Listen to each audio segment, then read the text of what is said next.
Howdy y'all, welcome back to my channel. My name is A.R. Kavli, and these are the further adventures of Russel Miranda, Gunslinger. That was quite a turn from the last one, not exactly what I was expecting. We did have a face card that was, the resultant was good for you, and even though he ended up being defeated in no uncertain terms by Auntie Marge, he is now on the path of his true quest. So that's how I'm taking that. Russell Miranda wakes screaming, visions of the vampiress rending his flesh. And he looks around and he's cold. He's wrapped his in his sleep, he has wrapped his duster around him as a blanket, but he's otherwise naked. He has no boots, he has no pants or shirt. All of those things were ripped apart, ripped to shreds by Auntie Marge when she had her way with him. He looks around at the strange lands again. The sky seems to be a different color of blue, not so different that it's obvious he can't put his finger on it, but it's brighter or it's darker or it has a little bit more purple something. But it doesn't look like anything he's seen in his journeys in Midworld. His bites and his slashes, his injuries are starting to throb and ache. And he wraps himself up again and collapses unconscious. He wakes up again. This time it's dark, and strange stars are in the canopy of the sky above. No old mother, no old father. There's something nearby. He can sense it. He can hear it sniffing the air. He can hear a twig snap.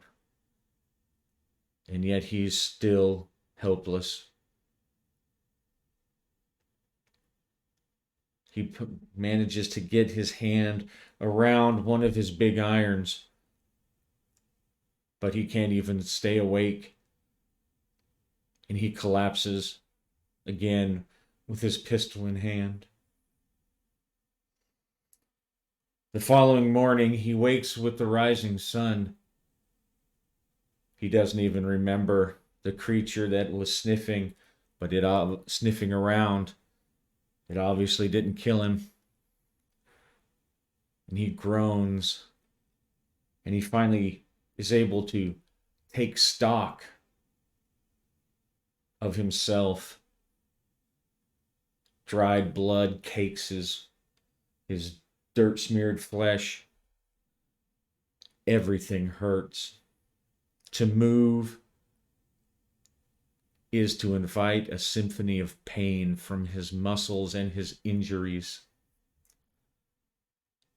And whenever he closes his eyes, he sees her. And it terrifies him. No longer does he have the feeling of lust. In fact, lust is far from him. Terror and shame for leaving the village, for his unfulfilled vow, for forgetting the face of his father. And he believes, since the Sigul did not flash and drive her away, he fears that he has lost his faith in the line of Eld, in his very being, in his very essence of who he is, a gunslinger from Gilead.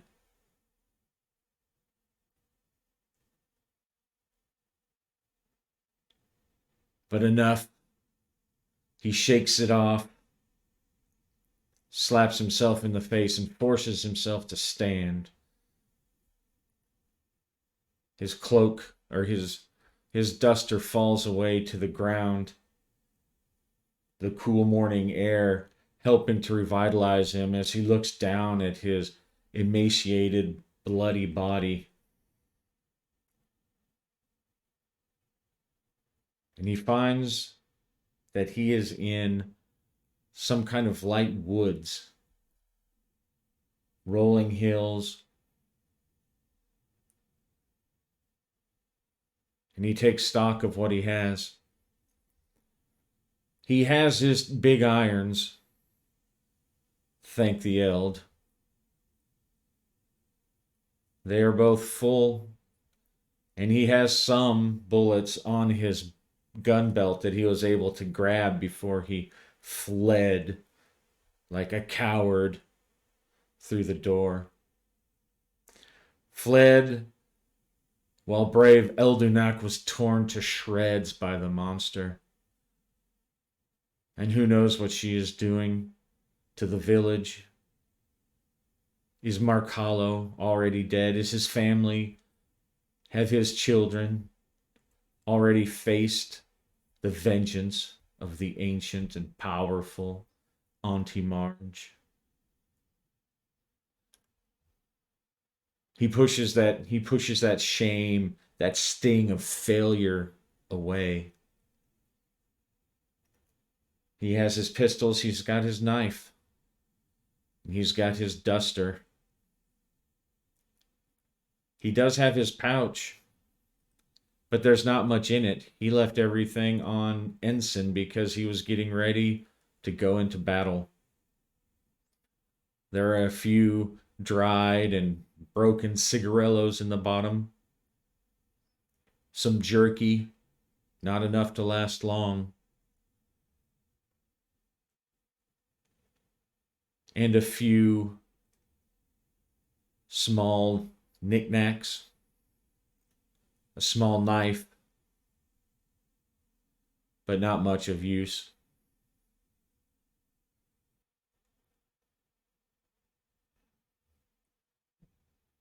So he begins to take measurements, and with his knife, he cuts off some of the bottom of his duster to make himself a pair of simple moccasins.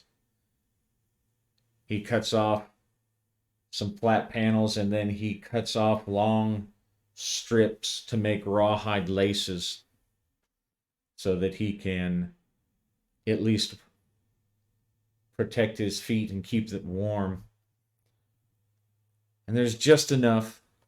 He's able to take enough off while still leaving the duster to cover him down to about the knees.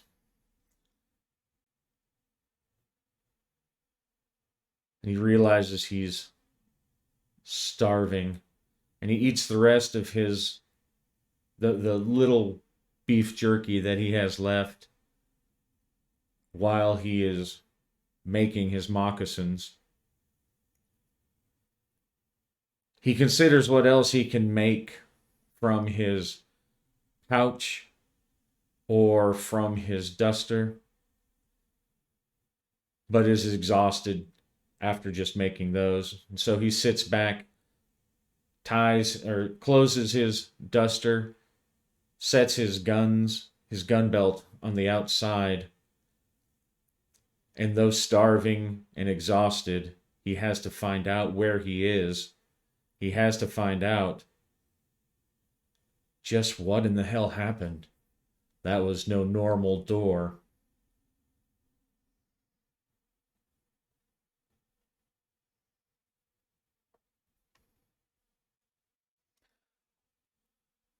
So we have made a new map, a new page.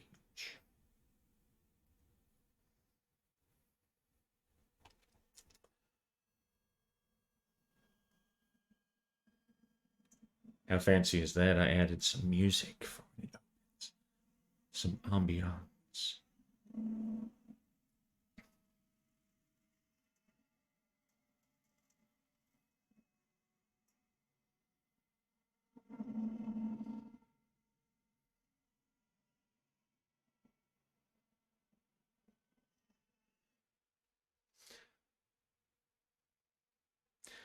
So I have made a hex crawl. And of course, as GM, I can see it. I've got Fog of War. I haven't studied it. It was randomly created by a program. And let's see. I think what I'll do is I'll just... We've already described that he is somewhere in like a light forest with some maybe rolling hills. So we'll put him... We'll put Russell right there.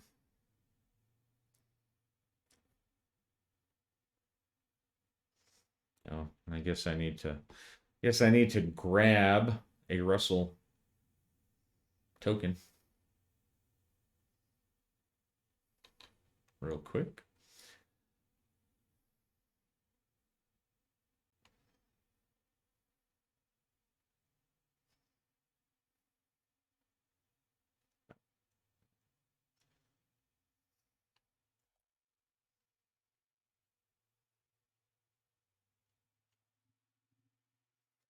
Just help us keep track of where we've been.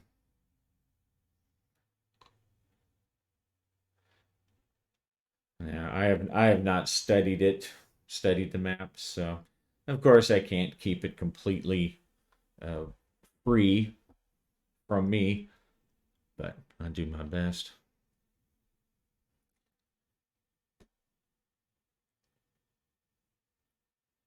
Now off to the distant north, as he is exploring the area immediately around him, off to the distant north, he looks into the sky and he sees a trail of blue. And as he continues to watch and examines, it's the Ghost Riders somehow flying across the sky, very distant, miles away. He can barely make out what they are, but they're definitely glowing riders on these horses, and somehow they're above the ground. And he immediately starts running after, calling, "Wait, wait you!" And he knows they can't hear him. They're so far away. And soon they're out of sight. And so he's going to start heading after them. And shortly he realizes he still is very weak, very weak. And he has to give up his chase. He collapses.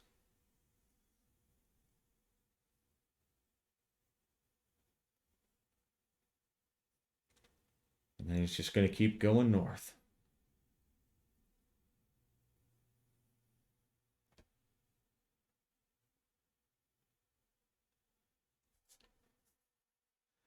Each one of these hexes is about 5 miles.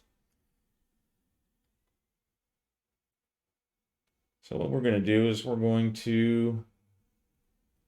They're gone. They're long gone. They're gone quickly. But he's seen them. He's known. He knows that he's on the right path. And it wasn't just a fleeting glance of one that he's seen previously in these weeks and months of wandering midworld. He now is, well, he doesn't know where he's at, but they are here.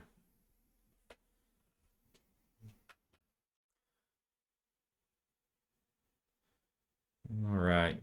Now we're going to give him back his resolve. He is still weakened,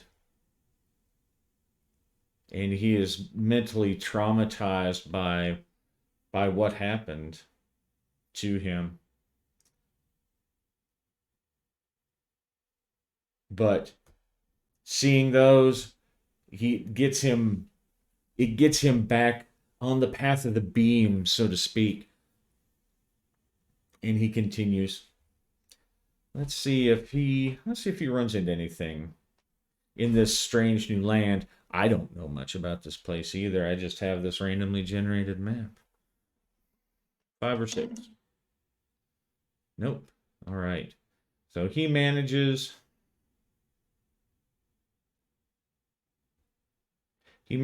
to get to struggle as he's about ready to collapse from exhaustion.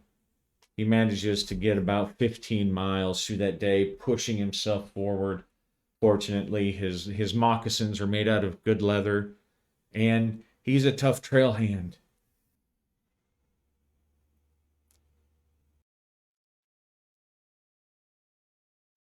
He doesn't eat that day as he collapses under a tree to sleep. He wakes up, once again uneaten, but dehydrated, starving. And he knows that he has to recuperate his strength. He can't just go chasing after these ghost riders. And so he spends the day looking for a camp, trying to conserve his energy and make a shelter just enough to keep the coldest part of the night out as he can. So he begins picking up wood and cutting branches and saplings to make a simple A-frame that he can live in for now. He gathers wood, makes a fire, and he cuts a couple of more leather thongs from his coat to make snares. And we're just going to see how well his survival skills take him, because he's in a pretty bad way. He needs water. I think I said he grabbed that there was a water skin in his pouch. Well, I can't remember.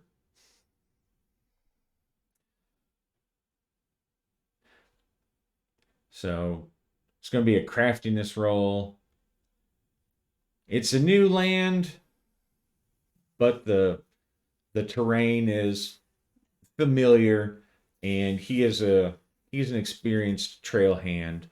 So I'm going to just give him a standard difficulty. Okay, good. So he manages to find water, and he manages to snare a scrawny looking rabbit, but it's enough. It's enough. He finds some edible vegetables, or some edible leafy greens, that he's able to help fill himself up. It's not a lot, but it's enough.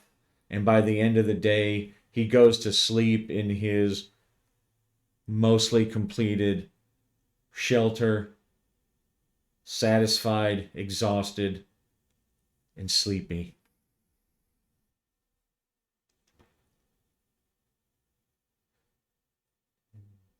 And the next day, he does the same. He's trying to gather enough food to travel. He'd like to try, if he could get a deer or something. He knows enough. He could make a bigger satchel. He could make himself at least a kilt, something to help keep his legs warm, some chaps or something. Let's give him another roll. Okay. So he does not, as he's hunting around, he does not find enough. He doesn't manage to get a deer. He still does have a little food, and he has found a water source that is not making him sick. So he recuperates and he rests, and he gets the lay of the land. He spends some time exploring the areas around So there's some hills and some wetlands.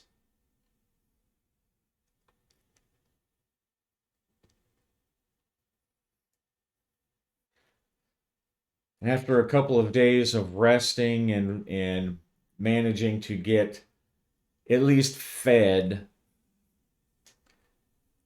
now he decides it's time to head to continue his journey. Let's see, 5 or a 6. He's going to encounter something. Okay, so nothing there.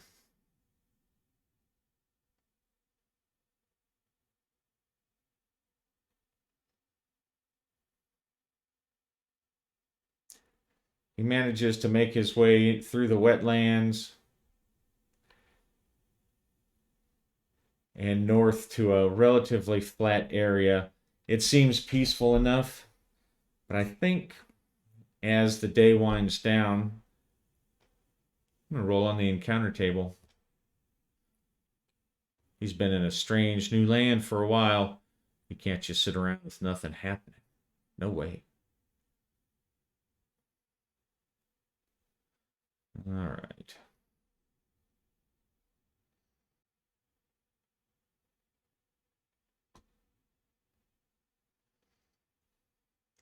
Using our handy dandy Tri-Cube Tails solo.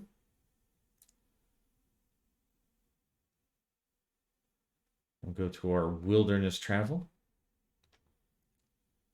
Now we know that it's mostly plains and swampy type areas. I don't imagine it's more wetlands.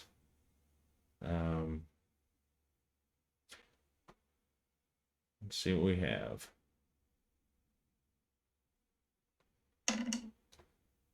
45. 45 on a wilderness adventure or wilderness event. Oh, sounds of battle.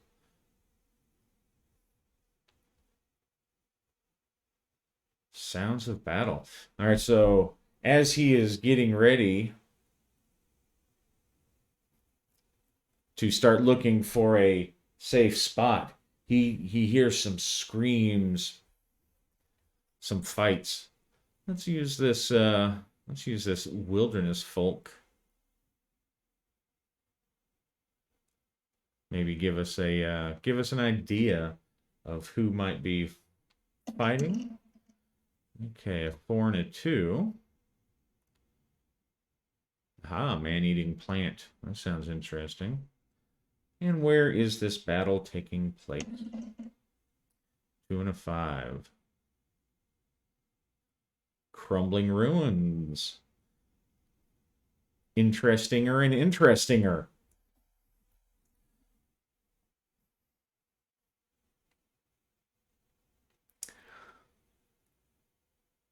Okay.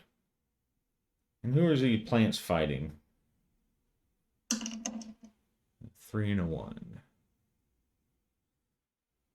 Ghostly figure. Oh, well, I think I know what a ghostly figure is in the context of Russel Miranda. Let's shuffle our deck here. Look at that, just a jack all the time.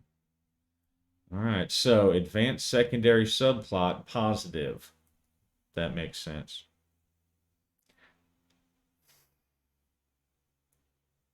Joker, just queen. So I think I'm just going to start using like a off-screen deck of cards. Okay, easy brawny challenge. I'm just using that as a inspiration as to what the level of combat, because he doesn't have a lot of bullets left. He didn't have a lot of bullets already, but now he doesn't even have his saddlebags where he kept his spare gear.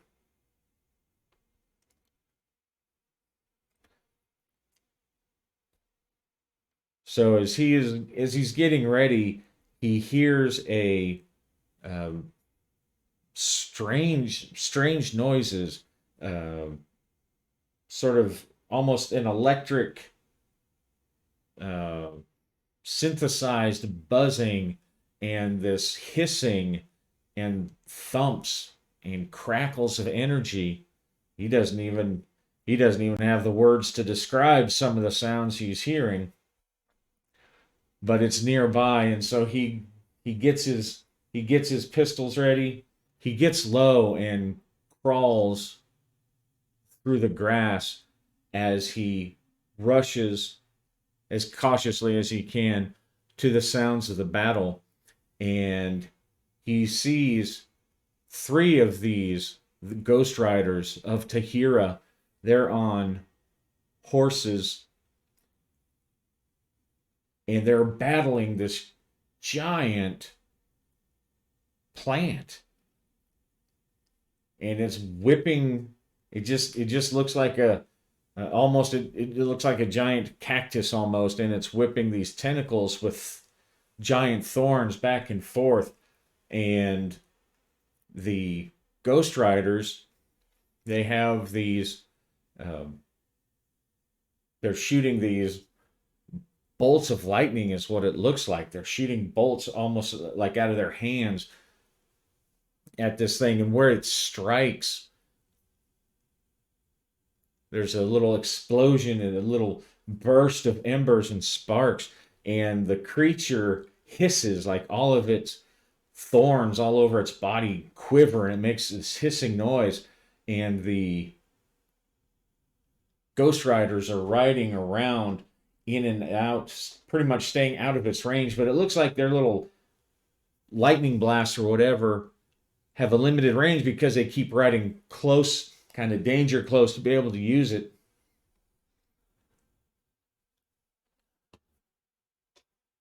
Let's see. I'm going to roll a die 6.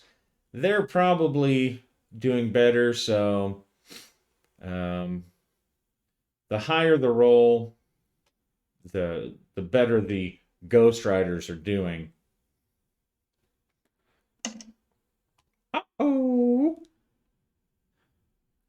So just as Russell is deciding what he wants to do, because he's not really sure he feels strong enough to get into a battle with three of them.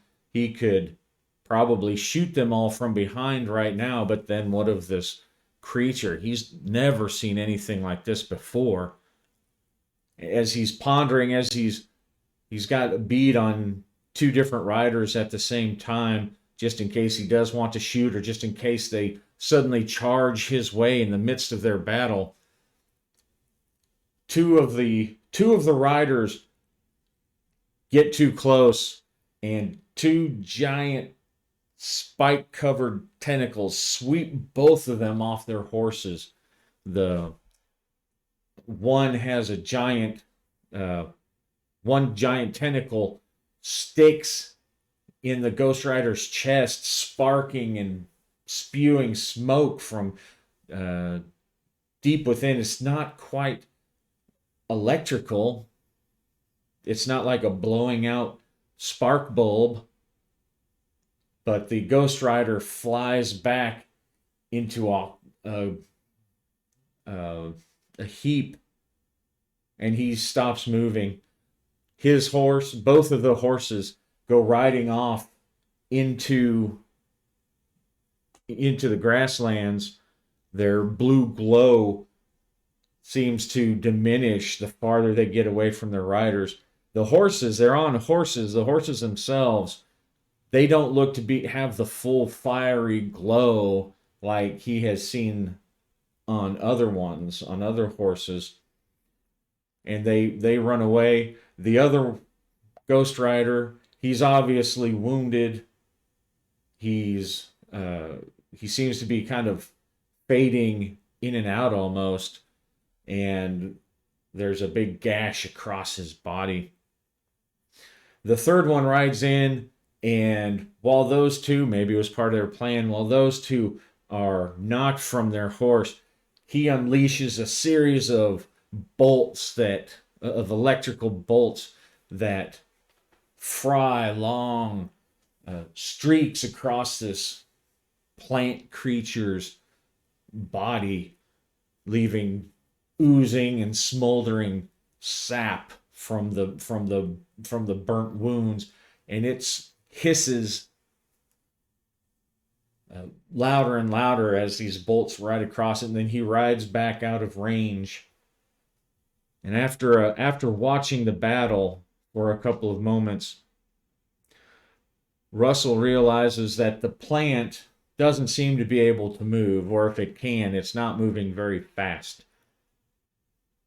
Maybe these Ghost Riders are here gardening, pulling the weeds, so to speak.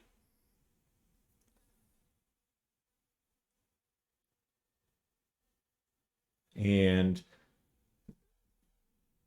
he decides it's time. It's time, because he doesn't want them to kill this thing and get away. He can't really talk to them. And now he realizes that he's not even really sure what he's supposed to do. He's supposed to solve their mystery, figure out what they're doing, stop them somehow. But now that he's actually face to face with a group of them, he's like a hound who's chased down a coach and then doesn't know what to do with it after he catches it. But he knows what he's going to do with these. He's going to shoot. One's on the ground, one's on the horse. Really, he needs to try to talk to them, find out some kind of clue. If he can, maybe he needs to shoot them to find the clues. But maybe he doesn't want to reveal himself. Oh, decisions. So he finally decides that it's time to make his move. Still belly crawling, in basically a leather bathrobe and slippers. Russel Miranda sneaks as close as he can till he can get within range of the one that's on the ground, who is pretty much now watching the one that's still on the horse. So he sneaks up and he's going to take aim and going to try to shoot. He's going to try to shoot the one on the ground first, knowing that it's going to give his position away.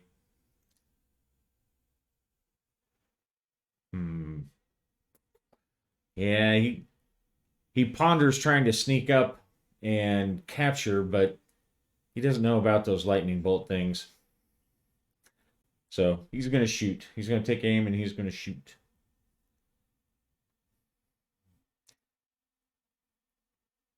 I'm going to give him a difficulty of 4, since he's firing at someone who's not moving very much, who's not paying attention, and Russell has managed to get close enough. All right. So the Ghost Rider, it looks like he's wearing some kind of cowl or cape that's covering his head like a hoodie, and he puts a single bullet into the back of the Ghost Rider's head, and he just drops. He collapses like a sack of potatoes. The other Ghost Rider turns at the sound of the shot. Not something they're used to hearing here in this land at all. And he scans and he quickly sees Russel Miranda. Let's see. I'm going to roll 1d6, and on a 5 or a 6, maybe that distracted him while he was in the middle of a run. That'll help. Oh ho ho. So the gunslinger fires and he blows the head off of the one Ghost Rider. The other Ghost Rider, who's right in the middle of his attack run, racing past the whipping tentacles of this creature, he pulls up and he looks at, because it's a thunderous report, right? This is a big, huge gunslinger pistol, 6 shooter, and he pulls and he looks, and just as he sees Russell Miranda, the a tentacle sweeps across and wraps around him and lifts him from his horse, and a huge slit opens up in the creature, and the Ghost Rider, you can see he's trying to unleash bits of electrical energy, trying to burn his way free, but it's just not doing anything. There's some smoke starting to rise from the tentacle, from the thorned tentacle that's wrapped around him, and he's screaming. He seems to be burning himself and being crushed. And Russell looks on in horrified amazement as the tentacle slowly shoves the screaming Ghost Rider into this split open orifice. And the Ghost Rider is shoved into this pudendal looking opening, and his screams are cut off as it slowly closes over him. Russell Miranda looks, he watches to see what this creature is going to do, because the creature is now the only threat in the area. And as he takes his time to watch the creature, its flailing, thorned tentacles lay down, extending from the main trunk, and just stop moving. The main trunk itself seems to shrink down a little bit. He's not sure if it's shrinking down into the hole or if it's just deflating somehow as it feeds on this Ghost Rider. Obviously, he can eat the Ghost Rider, which he knows from his experience beneath the tunnels of Bone Ridge that these were once human, or at least the ones that he saw. And the thing doesn't move. After watching for a while, Russell risks getting up and approaching the bodies of the two dead Ghost Riders, both who were out of range of the creature's tentacles. So he feels relatively safe approaching them, although he doesn't know what this creature is, this man-eating plant is. So he's very careful. He's ready to leap back at any second. And he crouches down, hunkers down by the one that he shot in the back of the head. He pulls the hoodie back, and it is definitely, or was definitely, a human of some kind. But what he finds after that, we'll have to wait till the next episode. Hope you guys enjoyed it. Thank you for riding along, and I hope you join us next time for the further adventures of Russell Miranda, Gunslinger. Happy gaming.